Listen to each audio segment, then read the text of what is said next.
Ora bem, então, como é que isto se calcula? Como é que se calcula a nossa classificação final? Portanto, ela é repartida em três, ou seja, a nossa nota final resulta da soma de três parcelas, que são a prova prática, a prova escrita ou a prova teórica, que é a TEM, o teste de escolha múltipla, que fazemos no final do internato, e a prova curricular.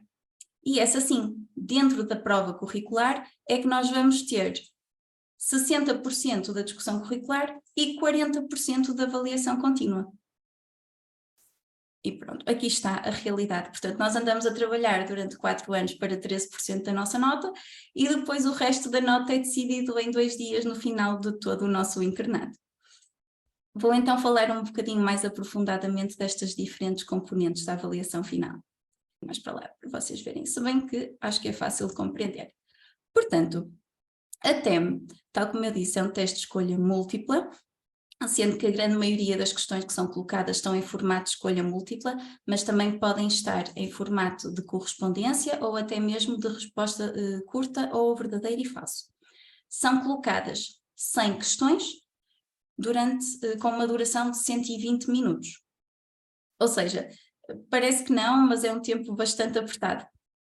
E então, perguntam vocês, e tal como nós nos perguntamos ao longo do nosso internato muito bem, qual é que é a bibliografia para o nosso exame final, para a nossa TEM? É muito difícil de dizer. Apesar de existir uma lista que tem sido atualizada anualmente, que nos fala de legislações, INOCs e outras coisas mais específicas que nós temos de saber, elas acabam por incluir bases de dados de informação clínica como o UpToDate e o Dinamed, que são infinitos, ou seja, se me perguntam qual é a bibliografia, a minha vontade é dizer que não existe.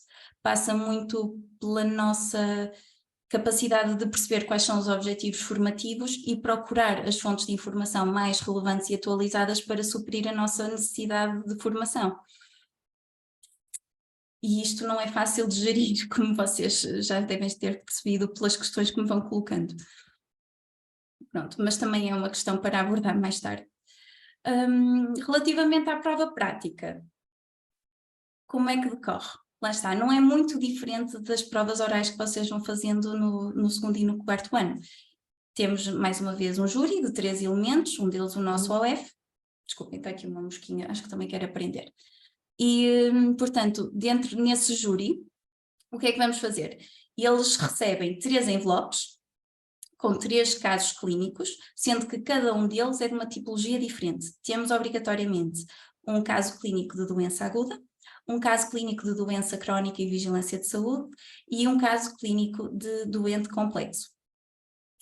E como é que isto é feito? Portanto, em 60 minutos, sendo que o tempo é repartido de forma diferente conforme o tipo de consulta que estamos a ver, um dos elementos do júri vai personificar o utente, ou seja, é mesmo uma situação teatral, eles falam connosco como se fossem o utente e vão-nos expor as suas queixas, as suas preocupações e nós, em espelho, temos de fazer o papel de médico de família e receber o utente como faríamos no nosso gabinete e avaliá-lo e acompanhá-lo do mesmo modo. E depois, no final, temos de fazer um plano de acordo com o que o utente nos expôs. Qual é a grande diferença nesta prova? A questão de ser uma simulação. Porquê? Porque nós já não estamos só a ser avaliados quanto ao nosso conhecimento, nós estamos também a ser muito, aliás, até mais avaliados quanto à nossa atitude. Porquê? Pensemos bem, nós acabamos de fazer um exame de 2 horas, com 100 perguntas, para provar que sabemos a teoria. Isto já está provado. O que é que eles querem saber agora? Como é que é a nossa empatia? Como é que é a nossa linguagem, o nosso poder de comunicação com o utente? É maioritariamente isto que eles querem perceber. Claro que também vão ver se nós fazemos as perguntas certas, se vemos os sinais de alarme, se fazemos o exame objetivo na totalidade. Tudo isto faz parte. Mas o principal objetivo é perceber como é que nós funcionamos dentro do nosso gabinete, dentro da nossa consulta.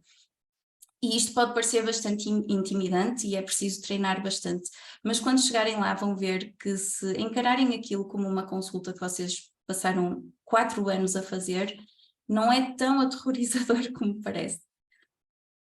Pronto, portanto, estas são as 2 primeiras formas de avaliação que nós fazemos e que fazem parte da nossa avaliação final.